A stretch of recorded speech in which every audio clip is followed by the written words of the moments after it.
It is me, Steven the Creeper, and today we're going to be continuing the reaction. It's going to be Mr. Nightmare. It's going to be doing the two more stories, three trick-or-treat stories because it's almost Halloween. And yeah, let's get straight into it. Number 2. That's going to be the end of my intro. Last Halloween, I was asked to chaperone my little brother Kevin, my little cousin Mike, and his friends while they trick-or-treated. Okay. No, I wasn't the typical cliched teenager that was pissed off because I had better things to do. I was perfectly content with hanging out with my little brother, my little cousin, and his friends. Okay, his friend. I was 18 years old, so I was a bit old to actually be collecting candy myself. So I asked my little brother to carry a smaller bag and put some candy in there for me at each house. By the time that small plastic bag was full, I was asking the kids if they were ready to go home. And every time I would ask, they would say no.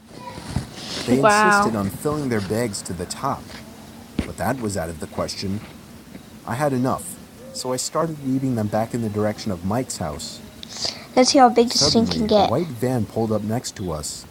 The driver rolled down the passenger side window and asked me if I could help him out with something. Nah, I gotta get these kids home, I said, as I directed my attention back to the group. He said he just needed me to fix his passenger seat into the upright position, as it was a two-person job, and he said he had a date. He had a date? I told him it would have to be quick. Okay. He parked his car and told me to get inside. I opened the door and began fidgeting with the seat. Okay. He was telling me to lift, and then I would lift. He would then say, put it back down. I'm gonna be honest, I thought this guy was just flat out dumb, until I heard the kids screaming outside. Oh no. Get the kids, get the kids! Trying to grab one of Kevin's friends.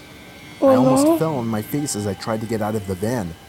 When I did, I grabbed him by the throat and began to strangle him. Oh yes, man. The driver came out and shoved me to the floor and attempted to grab Kevin, but the owner of the house we were in front of came out front with a rifle in his hand. He fired a shot in the air, a warning shot, and with that, the two creeps hopped back in their van and drove off. Yes! I tried to grab a hold of one of them, but I wasn't quick enough. The van was gone down the street before I could even take 5 steps after getting up. I couldn't express enough gratitude to that old man who came out with the rifle. I wish I could say the story ended there, happily, but unfortunately, the next day, while watching the news, there was a report of a missing 9-year-old boy in our town. Now, I usually believe in coincidences, but I know that wasn't any coincidence. Of course not. For the rest of my life, it will kill me, remembering how I could have prevented a kidnapping had I just grabbed a hold of one of those guys. The last one. I'm sorry if this is not long enough. I'm sorry, guys. Me and my best friend Jordan and my friend Chris were trick-or-treating on Halloween night. We live in a really rural side of Pennsylvania, and Halloween always kind of sucked because of that. For all you city and urban kids, Halloween is a lot different when you live in a quiet, rural area. First of all, and most obviously, the walking distance between houses is much worse. Oh yeah, and However, my people tend to give more candy to us sorry if you since hear they get noises. less trick-or-treaters. And that's the second thing, so, like, less trick-or-treaters. It's actually kind of rare to see other people trick-or-treating by us. Mainly because we live in the middle of East Bumblefuck. So it didn't feel as festive or just Halloweenish. I'll tell you right now, it felt a lot spookier though. Walking down foresty roads all alone with your group, only with the occasional house. And for that, maybe it was a perfect place for Halloween. It was our first house of the night. I remember the kind old man who answered had a huge bowl of Kit Kats and Snickers.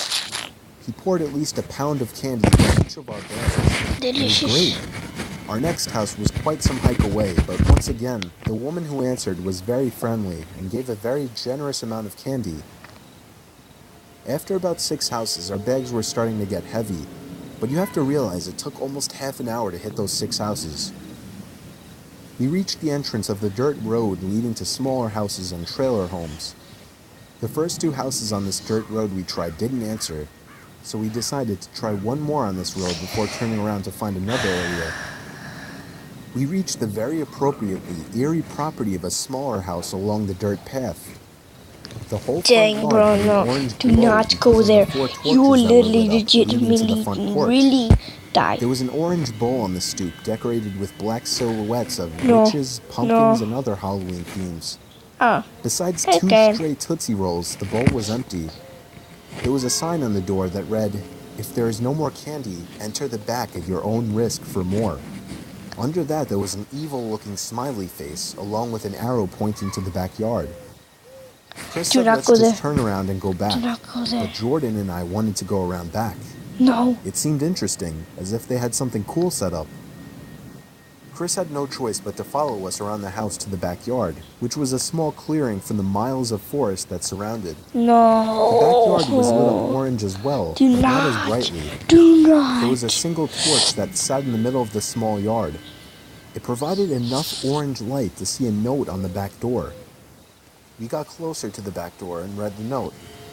It was some kind of riddle. It said, if candy is what you desire, then you have to look closer to the fire. And yes, I still remember that stupid riddle to this day. So of course we assumed that by the fire meant by the torch. Chris was saying he did not like this, that it seemed too suspicious. I was kind of weirded out a bit too, but Jordan seemed interested in it, and I didn't want to seem scared to him. Plus, it was the most interesting thing to happen all night in this boring town. There was nothing around the torch though. It was literally just dug into the center of the backyard. There was a small wooden shed by the corner of the clearing, and in the other corner were a bunch of tools and wood scattered across the grass. No, do Jordan not. tried leading us Do closer not, to the woods. please. But I was with Chris now. I was pushing for Jordan to just leave now, as it was too weird and creepy to be looking for candy in a stranger's backyard.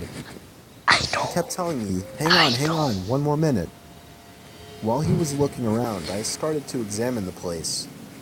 The house had an old, dirty look to it, surely a very low-income home. I started to examine the windows.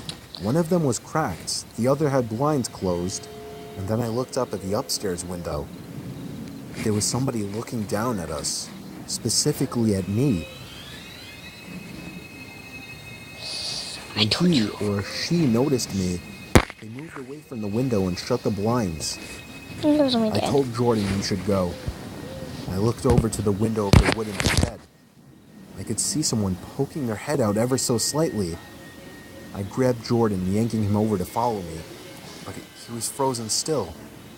He was looking up at the woods. I looked to see what he saw. There was a person coming out from the woods. Jordan was laughing. I guess he thought it was supposed to be a part of this spooky setup. I watched with him until we saw the person come into light, wearing a genuinely horrific mask. And there was something in his hand. A machete. Jordan still thought it was a joke. Even Chris seemed to be laughing a bit. Hell, I started to think it was all just a nice little Halloween setup. Until the person wearing the mask charged at Jordan and swung the machete, only he missed as Jordan backed up in time. We all sprinted back out front where we saw somebody blowing out the torches.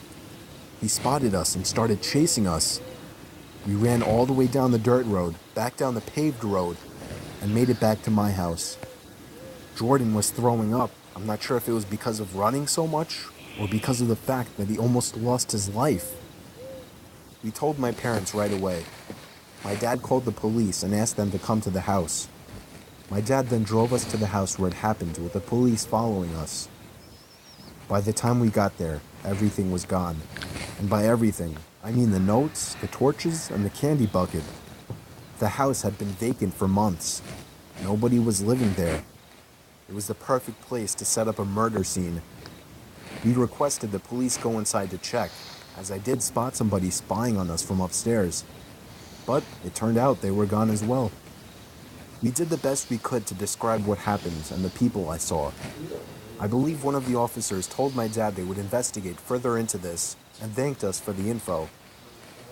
Maybe you don't realize how sick this world is. Full of insane, scary, messed up people until you actually come into encounter with them.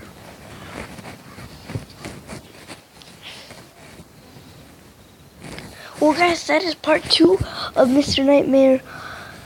That was crazy. Well, guys, I hope you enjoyed this video. I'll be making more videos for your entertainment. And thank you for watching one of my creeper videos, and I'll see you guys in the next Super Bros gaming video. Goodbye.